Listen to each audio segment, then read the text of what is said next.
All right, well, welcome everyone to this month's Youth Development Call. As a reminder, please put your phone on mute unless you are participating in the conversation or asking a question. And with that, I'm going to turn it over to Kimberly from the SIF to introduce today's presenter. Great. Thank you so much, Jessica. And thank you all for joining the Youth Development Workgroup call today. So our topic for today is collecting collective data. But before we move on to our presentation, I just kind of want to do around the call and get to know everyone who's on the call today. So if you could start by saying your name and the organization you are with and maybe what year of a SIF grantee you are, that would be helpful.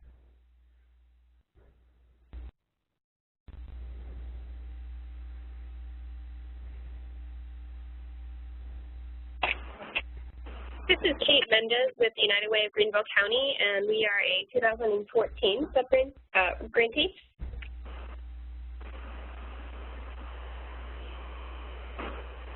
This is Marisol Cruz at Mile High United Way, and we're a 2011 SIF grantee.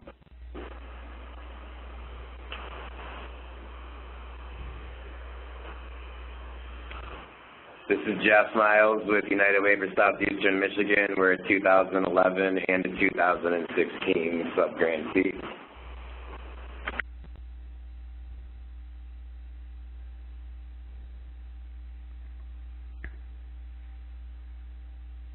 Is there anyone else on the line? I see Aaron's name from Friends of the Children. Are you there, or maybe you're still calling in?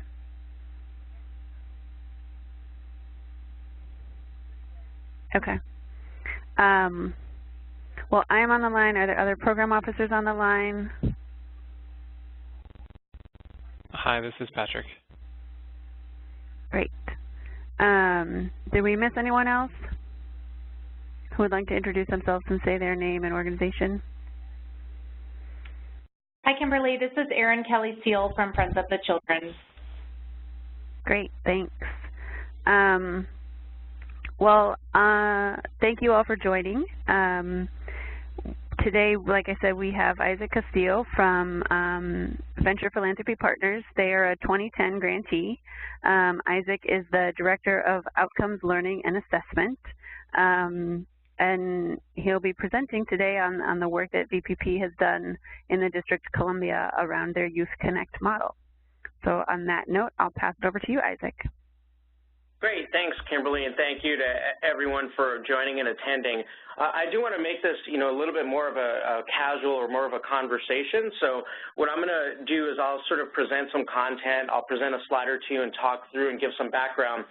But then I'll pause and open it up to questions. Either you can feel free to use the chat or you can ask it verbally by unmuting yourself. But I do want to take questions as we go through the presentation. So feel free to ask anything during any point of the conversation in the presentation, because I really do want to address any questions or concerns that people have, or if you want me to go into more detail about some of the thinking about what was going on at the time, please feel free to do that. So as Kimberly said, my name is Isaac. I am the Director of Outcomes, Assessment, and Learning at Venture Philanthropy Partners located in the District of Columbia. I'm going to give you a real quick background on myself just because it's relevant to this presentation and to what you're going to hear. I used to be at the Latin American Youth Center, which is and was formerly a grantee for VPP and was participating and continues to participate in Youth Connect, which is what was started under the SIF grant to VPP. And I think that's important context because it'll help you realize that I've experienced this not only from the grant-making organization, but I've also been on the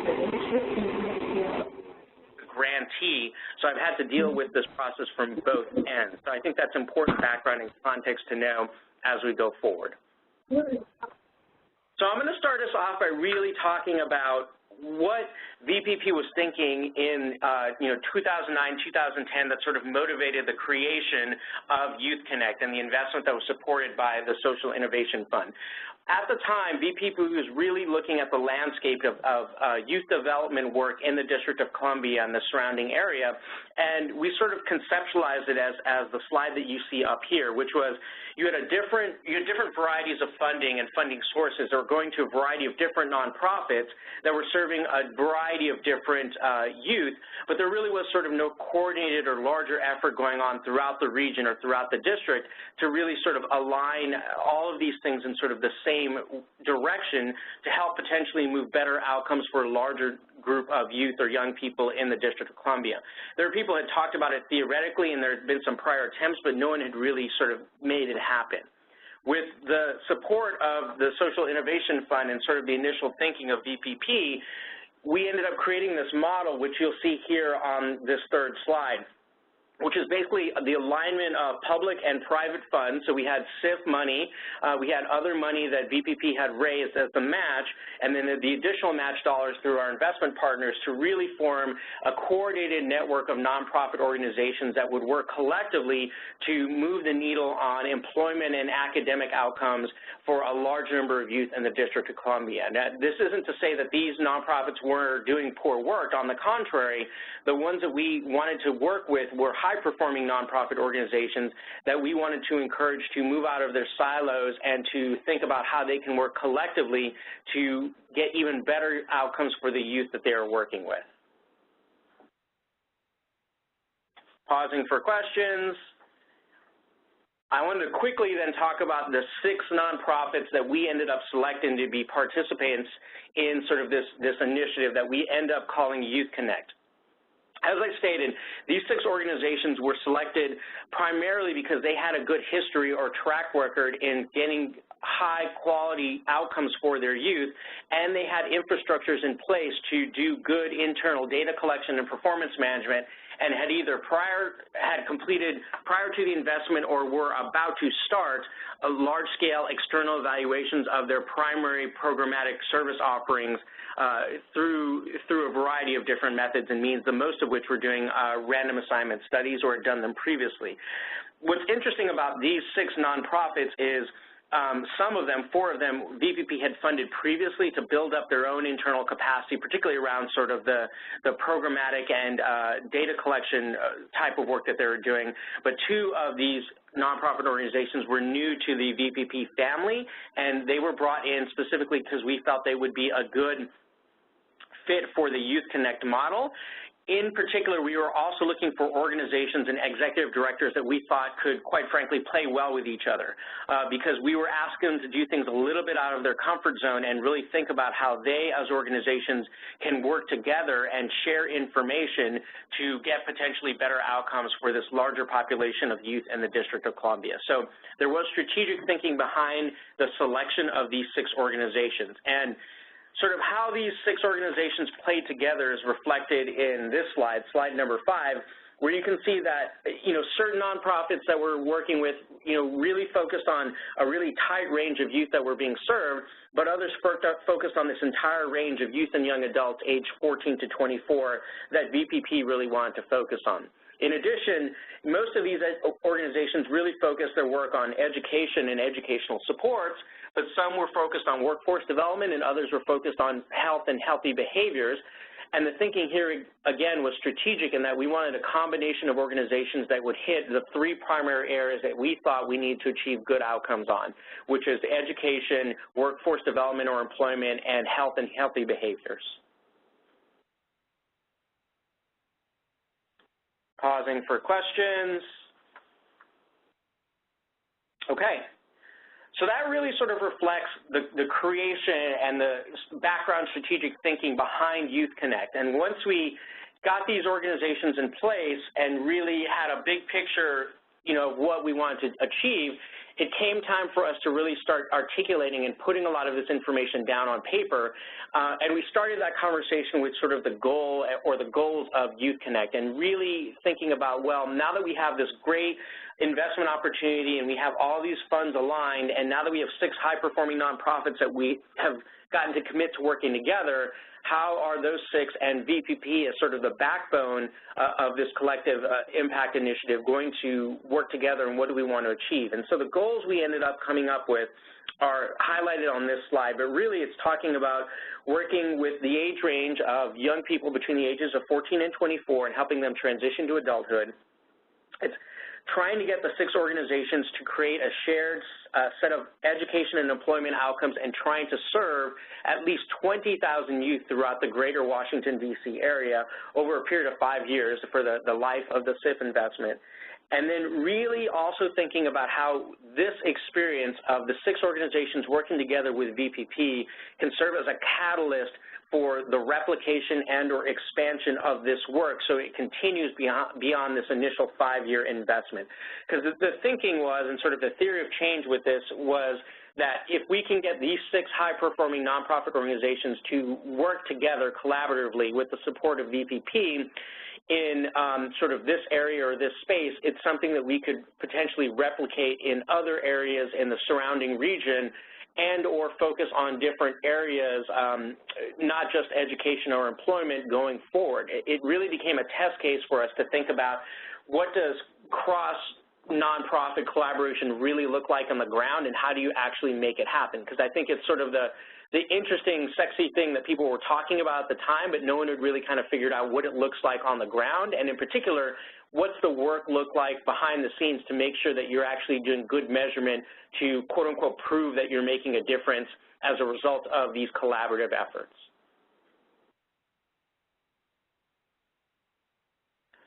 So once we had the goals in place, we then start to think about, okay, that's sort of the big picture we want to achieve, but we need to put some outcomes and indicators towards these goals to help us get a better determination as to whether or not we're making progress towards these or not. And so the group collectively came up with 2 larger outcomes, which you see reflected here on the 7th slide. The first being youth obtain a post-secondary credential or obtain and retain gainful employment, and the second outcome at the bottom is youth sustain healthy behaviors. And after we came up with those outcomes, we then came up with indicators within those outcomes, again, to give us a little bit more detail or targets to help us think about how we're making progress towards those larger outcomes. And a selected sample of these indicators are included here, particularly for the first outcome, things like high school diploma or GED completion, students who enroll in a post-secondary program, students who complete a year in the post-secondary program, students who enroll in a second year of post-secondary in a post-secondary program.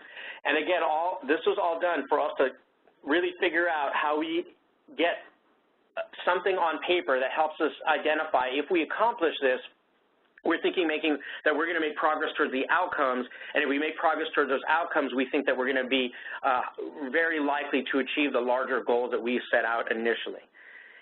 In addition to this, though, we really did think about a number of interim indicators as well, because some of these indicators that we'd initially established really were very long-term things, right? Things like high school graduation or GED completion can take, as many as 4 to 5 years to actually achieve, and we wanted to also make sure we had interim indicators to track progress at a minimum year to year so that we could make determinations within a year's time if we're on the right track and to make changes either as a collective or within specific organizations to really get a handle on if we're not making progress the way we think we should be going, then are there things that we can change as a collective or as individual organizations to really make the situation better.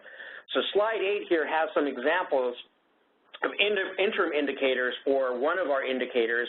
So the indicator being percent of students with a high school diploma, we looked at things like school attendance, are they completing college readiness plans, are they completing career readiness plans, and are they on track for grade level promotion or promotion to the next grade level. And again, the thinking of this is students that have high attendance or are on track to promote to the next grade level are more likely to end up being successful high school graduates, which then makes it more likely they will attend a post-secondary institution, which then makes it more likely they will complete a post-secondary degree. So it all fits in terms of interim indicators leading to the larger outcomes to help us measure progress towards our goals. So that's just sort of the background and sort of how we were thinking about measuring the effectiveness of what we were trying to achieve.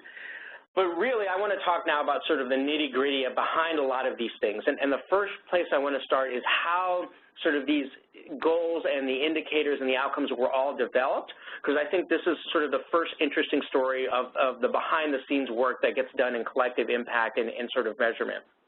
And the first thing I want to point out is that the high-level goals and the outcomes that I presented initially were developed by the executive directors and the senior leaders of the nonprofit organizations and by VPP as well. So there was a series of meetings over several months where the high-level, executive-level leaders of these organizations really came to an agreement on the goals and on the larger outcomes of what Youth Connect wanted to achieve. And there was a lot of back and forth and a lot of compromise and, quite frankly, a lot of disagreement by some of the organizations because they all had sort of different mission statements and different goals in mind when they started.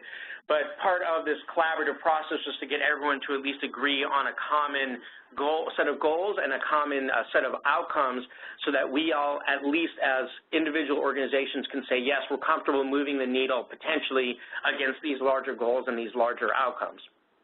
But once we got the goals and the outcomes in place, then the more detailed work on indicators and interim indicators got actually turned over to the data and evaluation leads and staff within each of the respective organizations. So each of the 6 nonprofits had at least one full-time staff person devoted to evaluation or performance management or data collection within each organization, and those individuals we brought together to come up with the indicators and the interim indicators. And as this slide shows, this sort of collective group of people sort of working on the more detailed stuff came to be known as the Evaluation and Common Measures Workgroup, or we called them the ECOM group for short. Now, the ECOM group spent close to 18 months working on the indicators, the interim indicators, and a lot of the sort of intricate data collection and data reporting issues that I'm going to talk about going forward. But I wanted to mention them and highlight them first because I think as part of our initiative, we really want to be strategic in thinking about how do we get the executive directors and the leaders of the organizations on board and committed, but also recognizing that they might not have the knowledge and understanding or even the patience and time to work out the nitty-gritty and the details of some of this really detailed-oriented work that needed to go forward. And the expectation was their in-house evaluation and data collection staff would be the ones that would be the most appropriate to be working on this stuff. And these are the people who would actually probably, quite frankly, be the most excited about working on these types of things.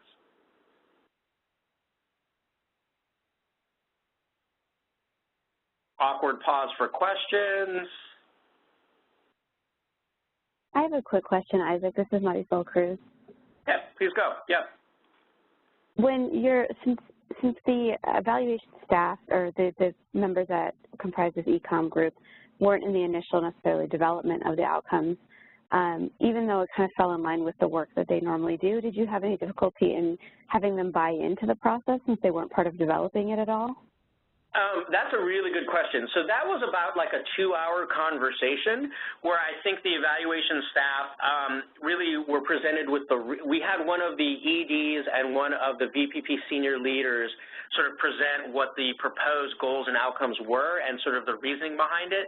And all the evaluation staff more had questions than anything else, but none of them really pushed back because I think intentionally the outcomes and the goals were very broad, and most of the work that these organizations were doing were already fairly aligned with this. I think where they wanted to jump in, and this is where we wanted them to jump in, was questions around where like, how are we going to do that? Or we need interim indicators because those things are sort of too long or there's too long of a time frame based on that. And that really helped motivate us to get, sort of the work started that we really wanted these people to really focus on. So it wasn't sort of a blanket sign-off, but I think it was not exceedingly difficult to get all of these organizations' evaluation staff signed off on the goals and the outcomes, even though they didn't contribute to the development of it, because I think the EDs and the VPP staff did a really good job of sort of aligning the goals and outcomes of Youth Connect as much as possible with the larger mission statements of each of the 6 partner organizations. That's helpful. Thank you. Any other questions, or should I keep going? This is Erin from Friends of the Children. I am just curious about whether impacted community members like the youth, their families, or representatives from the communities you were targeting for the intervention were involved in your goal setting or defining the larger outcomes that the project was looking to achieve. Yeah, good question. So here's how we address that. So VPP didn't have a separate convening of youth to ask them about these questions, but each of the EDs were given a series of homework assignments, and one of the homework assignments was to have either themselves as EDs or some on their staff provide the initial drafts of the goals and outcomes to a select number of youth within their organizations and ask them if these made sense in terms or in light of sort of a vision of a collective group of nonprofit organizations trying to improve youth outcomes in the greater Washington area. So there was youth voice that was included in the development of these, but it was done sort of individually through each of the partner organizations, and then the EDs and the senior teams within those partner organizations brought that up and sort of advocated for their own youth voice in the eventual creation and sort of refinement of the goals and outcomes. I think if we have the time and the effort, and I think if we're going to do it again, and I'll talk about this a little bit later too when we start talking about sort of replication or what ended up happening after all this, we would want to do, I think, a more direct listening to youth, and I think VPP has done that in other programs more recently where we ask nonprofits to, basically loan us some of their youth for focus groups to get a better handle on how the youth are perceiving outcomes or goals, or even the wording and communication of particular issues to see if they're okay with it. But for this particular initiative, it wasn't direct inclusion of the youth voice. It was done through the nonprofit organizations themselves. Thank you. Yep, good question. So we got this group of people together. They signed off on this. We started to work on a lot of the interim outcomes, and then we started to really think about, well, what's the reporting going to look like? How are each of these nonprofit organizations going to submit data to VPP to get a handle as to whether or not we're making progress on the interim indicators, the outcomes, and ultimately the goals. So the first thing that the ECOM group tackled, and a lot of these are going to seem like very simple examples, and I purposely wanted to include these because what seems simple initially, you'll be amazed at how much conversation and time and thinking went into these relatively simplistic issues. So the first thing that we wanted to talk about is this issue of who counts, and in particular, are we talking about a duplicated count of youth or an unduplicated count of youth? So for those of you that are not familiar with the terms, an unduplicated count is basically a count of human beings. So myself, Isaac, I count as a single human being, but I could be participating in multiple programs within the same organization, a soccer program and a tutoring program or homework assistance program. And in that instance, would I be counted once, an unduplicated count, a count of a human being, or counted twice, a duplicated count or count of program slots? Because all of our nonprofit partners provided multiple programs within their organizations, and some provided as many as 45 or 40 or 50, it was very important for us to get a handle on this distinction between a duplicated count and an unduplicated count, and really get a good handle on how each of the organizations thought about counting their own youth. And so once we got a good, description of how each nonprofit collected their data in terms of their youth and duplicated versus unduplicated counts, we also had to think about, well, are we talking about an unduplicated count across all 6 organizations for all of Youth Connect, or a duplicated count across all of Youth Connect? And what I mean by that is myself, Isaac, could be participating in a program with one nonprofit organization, and then I could also be participating in a different program in another nonprofit organization. So the question before the group is, do I count as one person, Isaac, or do I count twice because I'm in nonprofit 1 and nonprofit 2? And what are sort of the ramifications of trying to get sort of an unduplicated count across all of Youth Connect versus a duplicated count? what are we going to need, what type of data, how are we going to share it, and what's going to take to think about that. And what initially seemed like a fairly easy, question that we thought we could sort of hash out in about an hour ended up taking about a month's worth of time, and probably I'm going to say about 8 hours worth of discussion and back and forth, because I think we had to think about the implications at VPP's level and what we wanted as the backbone organization and the funding organization, and what we needed to satisfy our reporting requirements as part of the SIF, but then also think about what the burdens would be for each of our nonprofit partners if we're asking them to do things a little bit over and above what they had already been doing, and then the additional time burden on VPP or someone else that we would hire in terms of if we're actually trying to get to true unduplicated counts across all of Youth Connect, we need sort of unique identifier information for everyone that is served, and what I mean that is we probably need first name, last name, date of birth, and maybe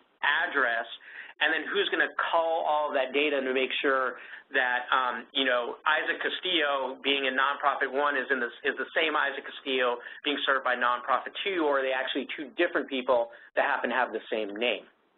And so you can see, even in just what I'm talking about here, there are a lot of questions, there's a lot of detail that we had to hash out as a group, and we really did want to do it as a group. Part of the initial discussion as well was does VPP just flat out make this blanket decision for the group, or do we try to come to some sort of consensus around this? And I think early on we decided, in the spirit of the collaborative nature we wanted to achieve, we wanted to come to a group consensus on this regardless of sort of what VPP's initial preference would have been. Just as background and giving people knowledge as to what we ended up deciding doing a unduplicated count within each organization, but it ended up being a duplicate count across all of Youth Connect. So let me give a little bit more description as what that means. So each nonprofit was responsible for collecting an unduplicated count for the youth that they served. So regardless of how many programs each youth went through in their own organization, we're talking about just a count of human beings served by the organization. That number then gets reported up to VPP, but VPP doesn't do a check to see if Isaac participating in Organization 1 is also Isaac participating in Organization 2. So it was unduplicated within the organization, but duplicated across the entirety of the Youth Connect initiative and across all 6 of the nonprofit organizations. Does that make sense, or do I need to clarify that a little bit more? No, that was very helpful. And I'm sorry if I missed this, do you link individuals to families so that you could move through a family unit through your system and track all of those members by any chance? So that's a really good question.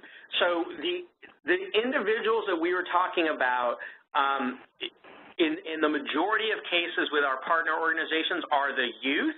In some instances, the organizations will either then add on or track information on a family member, but they're treated as distinct individuals. And in some instances, one nonprofit will create a family within their data system. So what I mean by that is the vast majority of nonprofits will track Isaac as sort of the primary youth, and then Isaac has a brother and a mother and a stepfather, and each of those individuals will have a separate record within the data system for the nonprofit organization. But so they're not necessarily treated as a family unit, they are treated as separate individuals, but one nonprofit does have a way in their data system to be able to link and make a determination that says, Isaac is connected to this other individual, and that connection is parent to child. Right, okay. Great, thank you. Yeah, we use a similar model to what you guys have for our SIF 11, but we're trying to take that next step so that we can look at total family dosage, within whether they go to a parenting intervention or if their child is involved in something else. But it seems like it's not a lot of people are tracking it easily at that sort of aggregate family unit level, so thank you. And I think it's hard because, particularly in these sort of things, right, because we're trying to be respectful of what each of the individual organizations are doing and tracking internally. We didn't want to sort of force them to reshape their data collection methodology or their data systems just for the purposes of this initiative. We wanted to try to get to a solution as best as possible that would meet as many needs. As cool as it would be to be able to do something like that, some of the nonprofits that we were working with just weren't ready to go there. Yeah. You know, one, as I said, absolutely could have gone there, but the rest weren't quite ready when we started this process. Yeah, not an easy, no easy fixes on that one from our end anyways. Well, and we're just talking about, like, who counts, right? Like, we haven't even gotten to any of the hard stuff.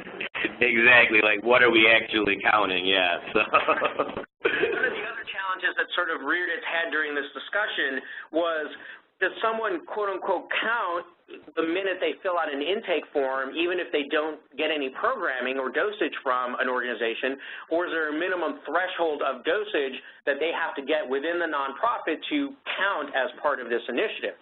And so some of these nonprofits had already thought that through, and others, this was the first time we'd had this discussion. So, you know, on top of this initial 10-hour discussion of duplicated versus unduplicated, there's probably another 4 to 5 hour discussion about this particular issue, which is how much is enough, you know, how much is quote-unquote enough dosage or interaction to actually count as being served by the nonprofit organization. As, like I said, you know, 3 of the nonprofits coming in had already sort of predefined this and had an idea that they don't put someone into their data system unless they meet a minimum threshold of service, but the other 3 had never even confronted this question. And so part of the discussion was, can we sort of talk about what's going on now, and are we using this as an impetus to help educate those 3 nonprofits that hadn't even thought about this before to confront this and to really think about this in more detail? And that's actually what ended up happening, is 2 of those 3 who had never thought about this question before came up with sort of dosage floors, for lack of a better word, to help them sort of define who counts within their system. And there was one nonprofit who just sort of stuck with their original thinking of once they complete an intake form, they're quote-unquote in the nonprofit, even if they never get an hour's worth of dosage. So this was an important conversation. In many ways, it was the first of many capacity-building conversations. But again, it was a way for us to get to an ultimate decision, which is each of the nonprofits will define on their own, based on their own definitions and interpretations, who quote-unquote counts as someone who's participating in their nonprofit based on their own dosage floors or minimum amount of dosage. And we as VPP, as the coordinating agency, would respect that. We weren't going to dictate anything to each of these nonprofits.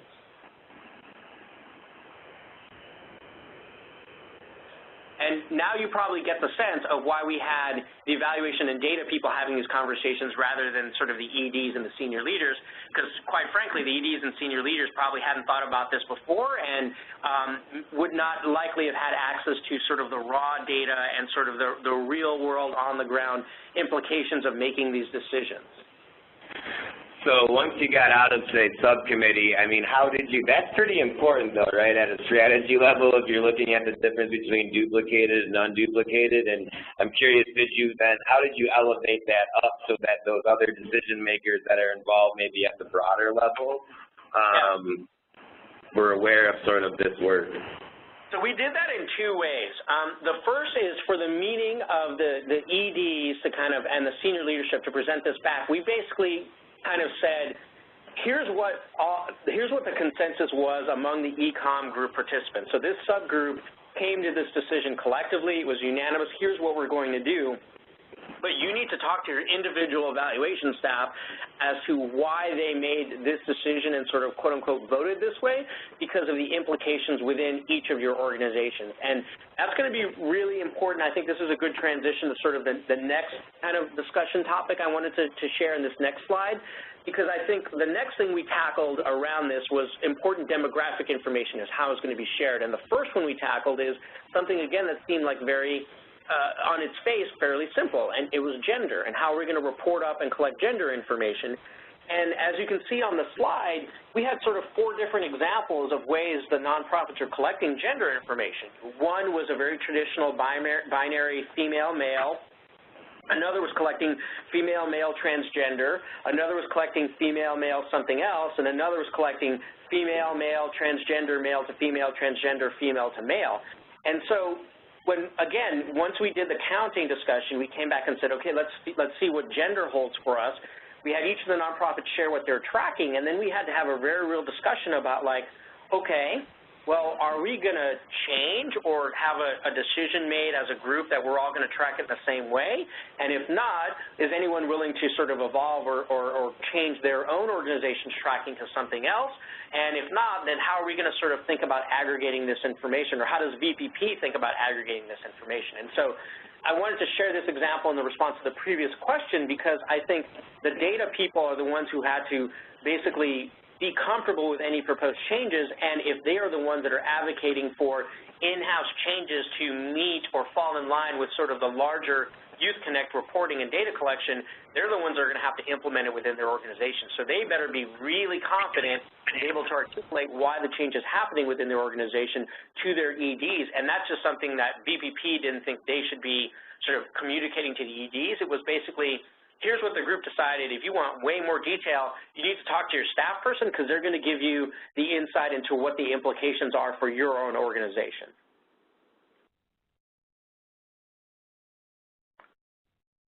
And the really interesting thing about this gender conversation, again, is this became, all of these things became interesting conversations about how we collectively think about data, but it also became capacity building initiatives and peer learning initiatives as well, because one of the organizations that had tracked traditional female-male began to ask questions of the rest of their peer groups that were tracking something more, and really got into the theory of what gender identity means and why youth, particularly in the District of Columbia, were being forced and didn't like being forced into sort of binary choices. And one of the nonprofits made the commitment to evolve from binary male-female to what ended up being the female-male something else to mirror one of their sister nonprofit organizations. But again, there was enough variation and differences here that at the end of the day, VPP, with the help of the Econ group, had to think about, well, how do we aggregate this information up, and how do we report it in a number of different methods and ways, because some of the funders that were providing support to Youth Connect didn't even have a mechanism for us to share gender information in a way that was different than the traditional male and female. So we had to then allocate anyone who was in a transgender category or a something else category to, the more traditional binary male-female. And part of the Econ group's work is, after deciding sort of what each organization was going to do, helping VPP think about sort of the aggregation and the distribution of this data when we had to report it in a very traditional binary female-male type of way. And that's just gender, right? Like, again, we haven't even talked about sort of the hard stuff, but this conversation around gender, this one probably took about 20 hours of work group time to get everything sort of hashed out, including sort of how we aggregate and distribute the non-traditional, non-binary answer categories.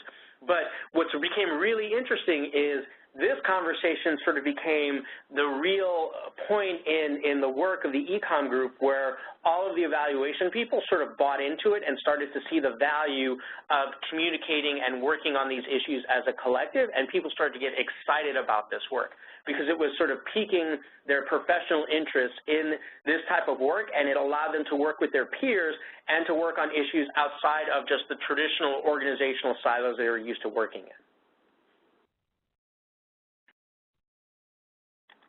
And then we had the same conversation about race and ethnicity. One set of organizations was collecting race ethnicity in, what you traditionally see, which is a combined race ethnicity category with everything mutually exclusive. So if you choose white, you can't choose anything else. You choose multiracial, you can't choose anything else. Then you had one nonprofit that had race as a category and ethnicity as a category separately, and mirrored very much what the census was doing at the time. And then you had actually two other nonprofits that had race separately, ethnicity separately, but within each of race and ethnicity, they had more detailed categories than what census was collecting because it was appropriate to their service population. So one of the organizations served a large number of Latino and Hispanic participants, and they wanted to know more than just, are you Hispanic or Latino, yes or no, but also wanted to know, are you Central American descent, are you Mexican American descent, are you Puerto Rican descent? And then we had another organization similarly that served a large number of African Americans, but they also wanted to know, are some of their participants not just African Americans, but are they African immigrants? And if there are Are they African immigrants? Are they Caribbean immigrants? And that level of detail and distinction between all of our partner organizations, again, force us to have this very real discussion about what the nonprofits are seeking to collect, and then how does that information get aggregated and reported up to VPP, and then how does VPP aggregate that information and report it out to our various funders. That one probably took about 30 hours. We were starting to get a little bit more efficient, but race ethnicity is a little bit more complex than the gender. So I'm curious, because that also impacts your ability to do sort of cross-study comparisons if you use different. So where did you end up on that? And if I'm jumping ahead, I apologize. No, you're not. We're going to have all the same questions, so this is incredibly informative. Thank you. Yeah, so in race ethnicity, what we ended up doing is we basically, 5 of the organizations either were already doing or committed to collecting the race ethnicity information similar to the way the census was collecting it, right? So race is a separate question, ethnicity is a separate question. So one nonprofit sort of evolved their thinking to mirror what the census was, and everyone else can kind of sort of report up and fit their data into, you know, at least kind of mirror what the census was doing. And we had one nonprofit that was just kind of doing it the very traditional way. They're in that first column, in that nonprofit A column, and we then just talked about how we sort of aggregate or split their data out. What was very advantageous in that situation is that nonprofit, the vast majority of people they served were African American and weren't multiracial. So, I mean, we were talking about really figuring out what to do with less than 5% of their population. So, you know, we had to talk about it, we had to think about it, had to come to a consensus, but in the grand scheme of things, it wasn't as difficult as it could have been, but that's only because, again, as part of the ECOM group's work and people developing a sense of trust and professionalism and peer learning, that one of the nonprofits decided, you know what, maybe the way we're collecting it is a bit antiquated in sort of this nonprofit A leftmost column, and we should evolve it at least to the way it's collected in the middle column in the nonprofit B example. But these are, you know, these are really hard, tough conversations. Yeah. You know, we had discussions on, you know, race theory and ethnicity theory, and eventually had to get people comfortable and be able to advocate for what they had evolved to or changed to, or be able to defend sort of what their decision initially was and why they were sticking to it. Which are sometimes deeply embedded into their overall organizational strategy, right? So, I mean, yeah, I can see 30 hours being yeah, wow. It's important, too, because I think for these evaluation people, you know, when we started this process, a number of them were new, and it helped them sort of develop the justification and reasoning in-house to make them stronger advocates for the data collection that they were doing within their organization. So instead of just accepting that this is the way the data collection had always been in their organization, they then could be the leaders in-house with their respective organizations to say, this is why it's been done traditionally and why we're going to keep doing this way, or this is why we think we need to make a change to evolve to a different type of data collection and the benefits of doing it this way. Right. And then just one more example here really quickly, we had the same challenge with sort of the where do people live or the geographic area of residence. We had some that were collecting by zip code, some that were collecting address information which included a zip code, and some had like address information, zip codes, and would often do census tract lookups and have census tracts information in their own data systems. And so again, you know, we would try to respect what each of these nonprofits were doing, but also try to come up with a way that we can aggregate this information up. And this one, it took a lot less time because I think we sort of decided to go with the lowest common denominator here, which is if everyone's collecting zip code information and not everyone sees the utility of going more in depth, then let's just go with the zip code information. But you know, again, this is another example of something that seems fairly simple and intuitive and easy, taking probably 10 hours worth of discussion time to make sure everyone is okay, is sharing what they're doing currently, is okay with the process, and can commit to the sharing of data and are okay with how that data is going to be aggregated up. Now, you know, this is just sort of the latest example, but I wanted to share we have to do this not only for your basic demographic information, but for all of these outcomes and the indicators and the interim indicators that I shared earlier. And so what ended up happening as we developed what came to be known as the Common Outcomes Framework, which is what you see on your screen now. But for each of these interim indicators, which is sort of in the lighter blue, and the indicators in the darker blue, and the outcomes in the green, we have these sort of discussions around, well, what counts as a post-secondary credential? What counts as an employment placement? Does a part-time job count the same as a full-time job? If not, what makes a part-time job a part-time job? Is a full-time job 30 hours or 35 hours? So now you can start seeing, like, once we got the demographic stuff settled and really we're getting our teeth into these more detailed discussions about the indicators and the outcomes, this is where the really heavy work came in, because there were some organizations that had very, very firm philosophical beliefs in what some of this stuff was, and some, quite frankly, hadn't thought about this or didn't even have, you know, a stake in this particular game. Like, for example, one of our nonprofits that was predominantly focused on health didn't really have an opinion on the employment stuff because that's not what they were tracking, but you can imagine the one that's heavily focused on employment is trying to persuade everyone that their way is the most effective way to think about tracking what counts as a job, what counts as a job retention, et cetera. And so these are the kind of things, and since so many of the nonprofits focused on education, the ones around education were really the ones where we spent a lot of time kind of coming to a consensus on what is it that each of the nonprofits can commit to collecting, how is that going to be shared up to VPP, and how is that information going to be aggregated. And in instances where there are drastically different ways of how that information is going to be collected, how then can we aggregate the information and talk about it to say this is the effect that Youth Connect is having as a group or as an aggregate.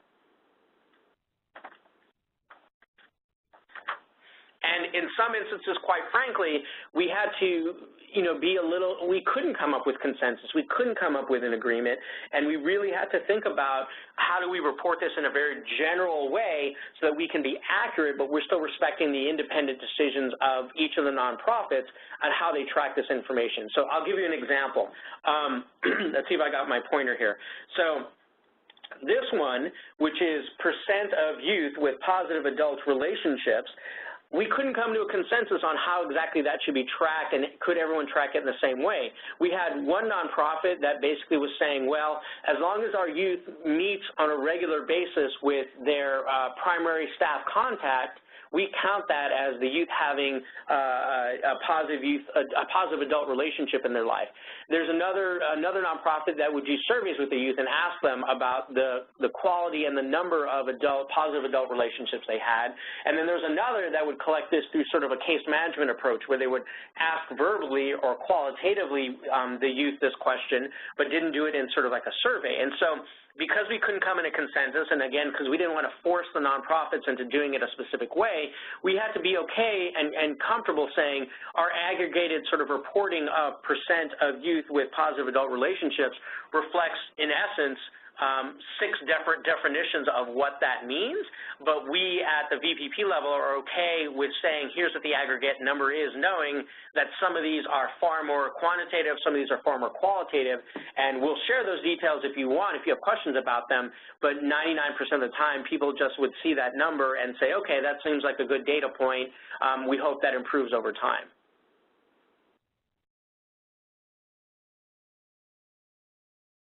And this is really where you start to see this blurred line between sort of the art and the science of data collection and measurement. And in particular, this example, we're talking really more about the art of measurement and reporting than the science.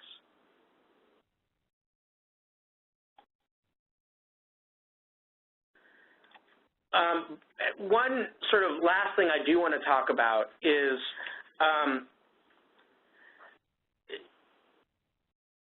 and I've talked about this a lot through these examples, but really sort of what it took to get consensus on a lot of these issues and these topics, because as you can imagine, you know, there were some disagreements and some real shouting matches in some instances where some of the nonprofits, rightly so, had developed their definitions and their ways to measure and collect outcomes and data over decades, and were really hesitant to sort of change their thinking on some of these things just to, quote unquote, satisfy the needs of the funder or Youth Connect.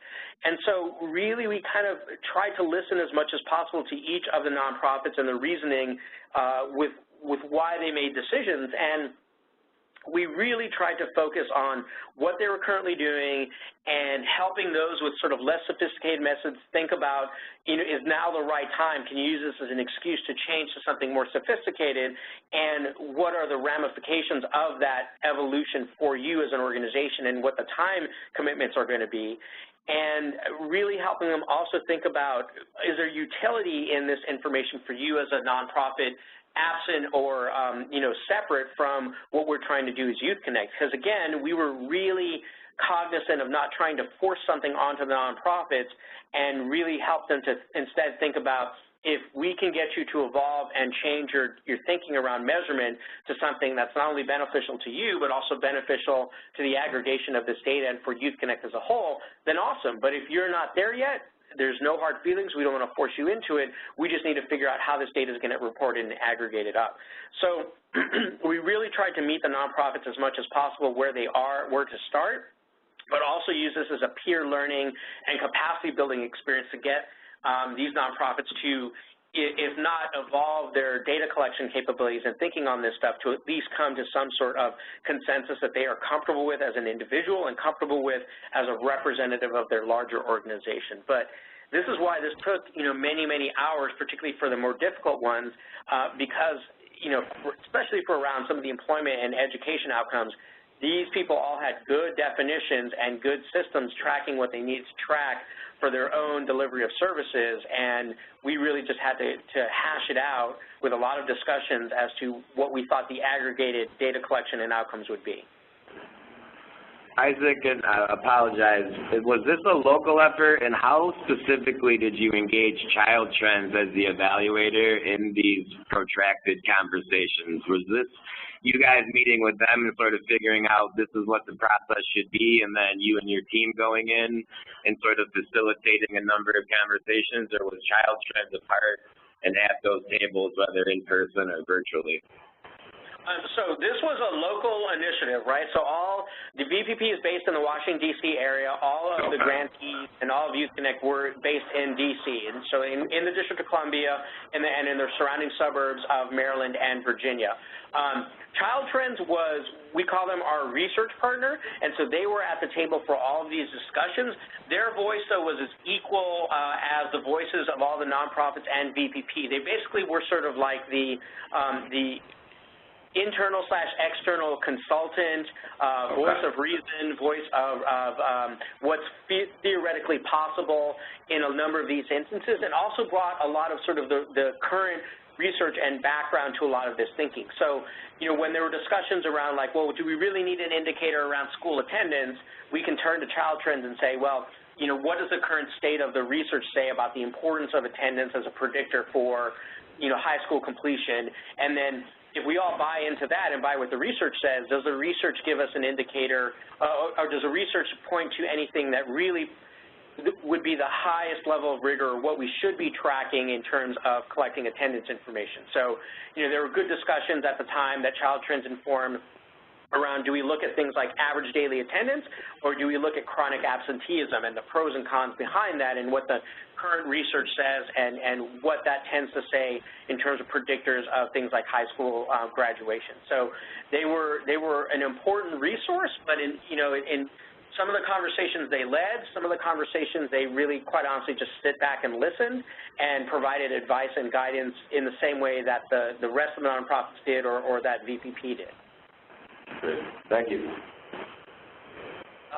it really differed from one topic to the next, right? Some topics would be heavily led by Child Trends because of the research base there. Others were led by one of the nonprofit partners, or a couple of them, because they really had a lot of good practical and professional experience measuring these issues previously.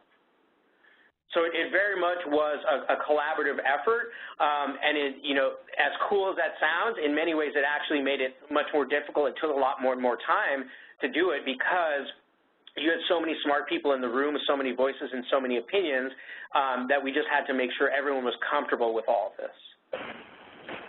Yeah, I think that's what we're trying to figure out, is how do we strike that balance of meeting CNCS timelines, but also meeting everybody where they're at. So this has been incredibly informative. Thank you. Yeah, and I think I just want to end here with sort of what I call the unspoken ingredient, which is none of this would have been possible if we hadn't established a level of trust within the nonprofits and VPP and even Child Trends as well, right? Because I think, you know, at the very beginning, rightfully so, each of the nonprofits, the EDs, evaluation staff, are hearing sort of this, you know, large, magical, we're all happy and we're going to hug each other and work on, you know, collective outcomes and have better outcomes for our youth, and we're going to do it as a collaborative, and, you know, it's just words, quite frankly. And so rightfully so, there was a lot of distrust. There was a lot of people saying, you know, why don't you just tell us, VPP, what you actually want us to do and stop playing this game that you want this to be a collaborative process. You know, and I can say that publicly because I'm the one at LAYC who actually in a public meeting called bullshit on VPP saying, you know what you want, just tell us so we don't have to go through this dance. So it took a good amount of time to develop this trust and to really, particularly with the e-com group, help them understand that they were the ones who drove a lot of this process and a lot of this thinking, and it really was sort of a collaborative process and collaborative decision-making and not really kind of, you know, spoken from on high by VPP in the process. And, you know, again, oftentimes that's why this whole thing took about 18 months from start to finish, because the first several months were really focusing on some of the quote-unquote easier issues and hashing those out, but it was also getting everyone in the room, the EDs, the senior level staff from the nonprofits, Child Trends, and the e-com group to trust each other and be open with sharing oftentimes their flaws or their weaknesses, particularly around sort of the data collection stuff, because you know, a person is going to come out and say, well, we suck in terms of collecting our race and ethnicity information. It takes a while for people to trust everyone in the room to be able to say, you know what, we do a really poor job at this. We're looking to make it better, and we're here to get some advice to see if we can actually make an evolutionary step to collecting this piece of data in a different way.